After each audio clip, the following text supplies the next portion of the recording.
Hi there, this is Glen Young with Miyar Adventures. We're on Mount Baker, and today I'd like to demonstrate how to fit crampons, which is a difficult skill with the variety of crampons that are out there and the different types of lacing systems. So let's start with my crampons here. So I have a pair of Gravel crampons. They're a type of crampon that's good for almost vertical ice climbing as well as glacier travel. They're called G12s, and they're semi-automatics. There's three types of attachment systems. There are strap-on crampons, which only have straps. There's semi-automatic crampons, which have a toe bail like this, or a piece of plastic up in the toe, as well as a heel lever that locks your foot in place. And there are full automatic crampons that have a tow bar as well as a heel lever, and we'll be looking at all three today. So let's start with mine.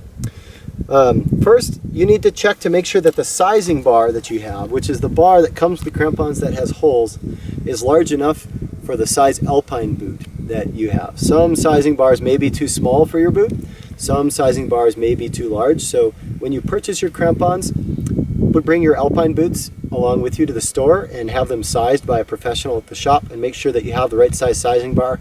You may need to buy another one.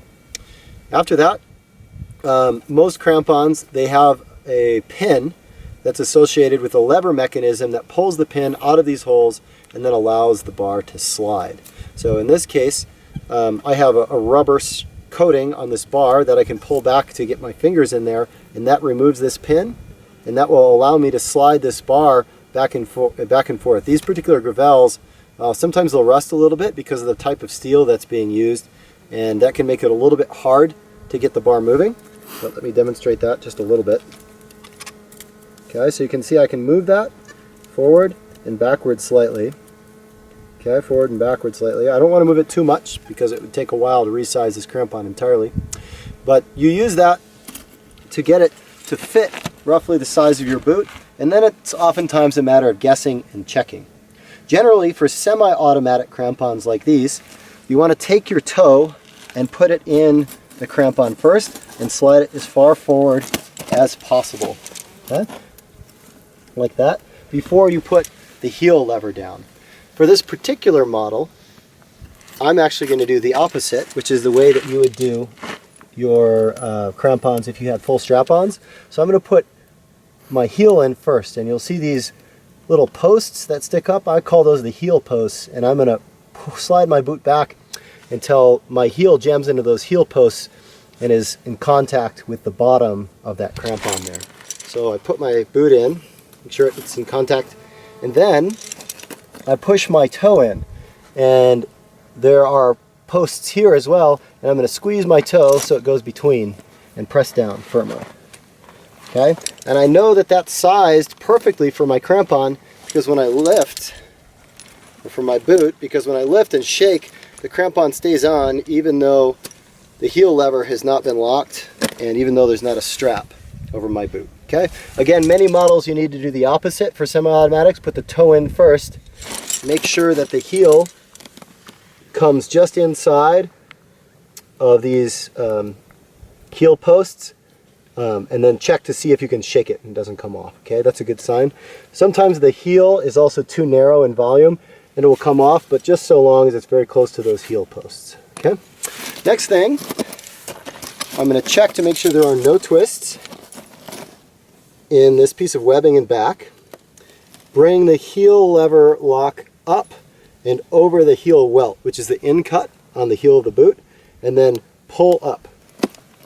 It should lock in with some difficulty. If it's too easy or very easy, or it's very difficult and you can't do it, many have a rotating screw at the top here that you can rotate to make it tighter or looser. Okay, flip that up. Next, I'm going to make a triangle with this piece of webbing. It's going to come up and through this piece of plastic here and then come back, and then I'm going to tighten it back and forth. Okay, making sure that there's no twists. I come up and through, pull, all right, to get all that tension across the inside of the boot.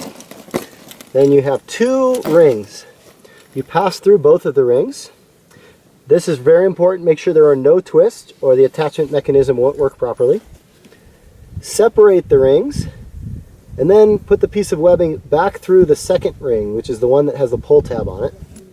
And I find the best way to tighten is you're going to do 3 pulls all the way back and all the way forward. 1, 2, 3.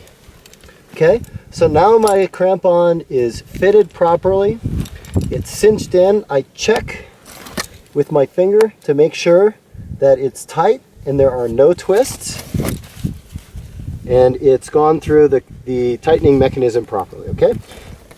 This can be a dangerous chipping hazard, this leftover bit. So I find a hole or a gap in this toe bail here, or I can also pass it through this portion here. In this case, I'm going to pass it underneath because it's a little easier.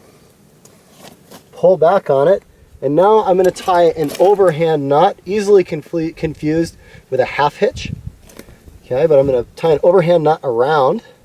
So in order to do this, I make a loop. Okay, so you can see I've made a loop around both of those, and then I'm going to pass this tail through that loop.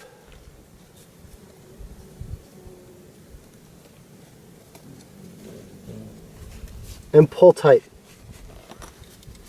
Okay?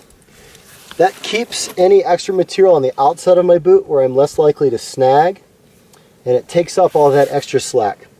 If you know that you are always going to use these exact same alpine boots with this same pair of crampons, you're not planning on lending your crampons to anyone else, then you can also cut a long extra length with a hot knife. I like to take a butter knife and heat it up on the stove until it's orange, and that creates a good slice straight across where nothing will unravel, and then you can get it sized properly for you. But remember, if you get a bigger volume boot, like you're going to go up at higher elevation and you're going to need to wear double boots, then these crampons may no longer fit, or you may need to get a new strap. Same thing if you let a buddy borrow them who has larger feet. So just be wary of cutting that without being sure that's what you want to do. Okay, we're going to take a look at a couple of the other strapping mechanisms for attaching a crampon here. You just take this off. And to take it off, undo the knot the same way, and then grab this pull tab and pull straight back in line with the other piece of webbing, and it should open right up.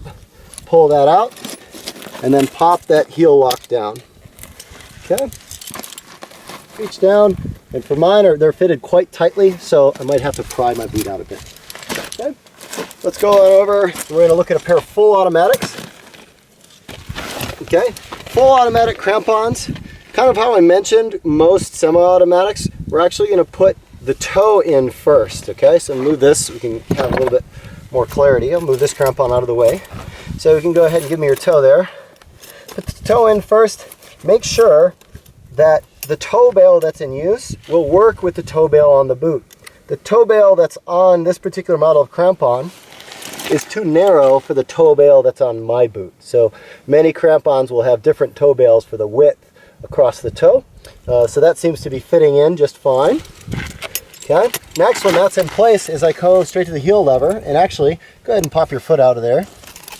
Okay, I'm going to place the heel lever in the down and open position before he loads his toe in there. Let's do that again.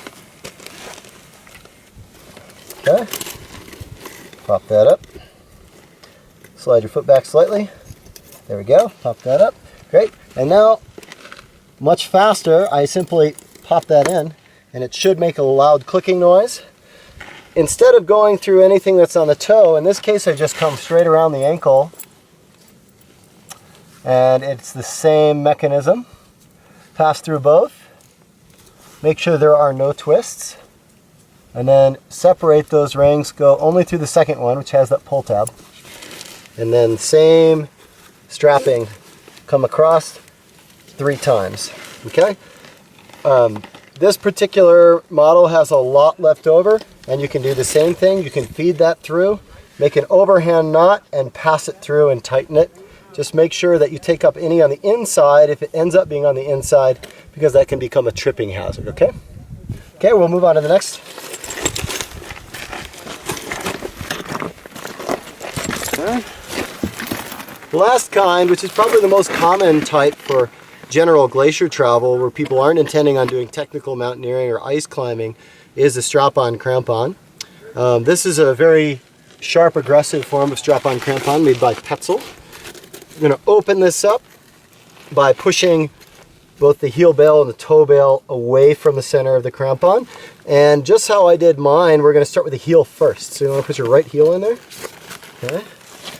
Push the right heel in. And then we're going to press down with the toes. In this case, this crampon is not sized large enough. Go ahead and pull your foot out. Take your foot out of there. Okay. So if it's not sized large enough, we're going to need to back this up a bit. Let's take a look at this crampon and see if this one's sized properly.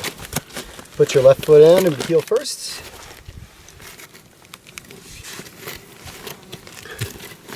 Neither of these are sized quite right, huh? All right, go ahead and pull your foot out. So we're going to need to work on the sizing bar back here. Open that up. So again, there's a lever that pops the pin up. I'm going to move that. So you can see I'm moving that up. And then I wiggle it until it pops into a hole. Okay, it's popped in. Let's try that again. Heel in first. Okay, and then press down there. Okay, so now when he lifts his foot up and shakes it, without it even being strapped in, it should hold tight still. Make sure there are no twists in the strapping system. And go ahead and turn your foot to face this way, other way, so the toes point that way. Okay, so anytime you're fastening a crampon, the rings, the end of the strapping system, should be on the outside of the boot as well. One thing I did not mention is there is a curve to the sizing bar, and the curve to a sizing bar matches the curve in your instep. So this matches the curve in my right foot instep, so this is my right crampon, and that ends up with the chains, the chain rings here on the outside of the boot. Okay. I'm going to pass this strap through from underneath to create that triangle, the same way I did on my boot. Okay, no twists. I'm going to pass this through from underneath this hole here. Okay, making sure there are no twists. Okay, it's lying flat. Take up some tension there before you do the last. Over the instep, through both rings. Pass it through only the second ring.